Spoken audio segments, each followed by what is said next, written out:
നമസ്കാരം. നമ്മളെ ചെറുപ്പകാലങ്ങളിൽ, അതായത് നമ്മൾ സ്കൂളിലൊക്കെ പഠിക്കുമ്പോഴേ, നമ്മൾ സ്കൂളിൽ നിന്ന് വിട്ടു വരുമ്പോൾ നമ്മൾ വീട്ടിലേക്ക് വിശന്ന് കൂറ കുത്തി ഓടി വരും. അപ്പോൾ നമ്മുടെ അമ്മയാണെങ്കിൽ കൊഴുക്കട്ട ഉണ്ടാക്കും, പിന്നെ നമ്മുടെ ഓട്ടട ഉണ്ടാക്കി വെക്കും, ചിലപ്പോൾ ഉപ്പുമാവായിരിക്കും, ചിലപ്പോൾ രാവിലത്തെ ഇഡ്ഡലി ആയിരിക്കും.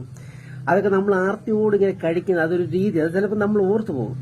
അപ്പം നമ്മളന്ന് നമ്മൾ പ്രായമൊക്കെ ആയി, നമ്മൾ ഒരു അച്ഛനും ഒരു അമ്മയൊക്കെ ആയി മാറുമ്പോഴാണ് നമുക്ക് ഇതുപോലത്തെ ഒരു സിറ്റുവേഷനിലൂടെയാണല്ലോ നമ്മളും കടന്നു വന്നത് എന്നൊരു ചിന്ത വരുന്നു, നമ്മുടെ മനസ്സിലേക്ക് ഓടിയെത്തുന്നത്.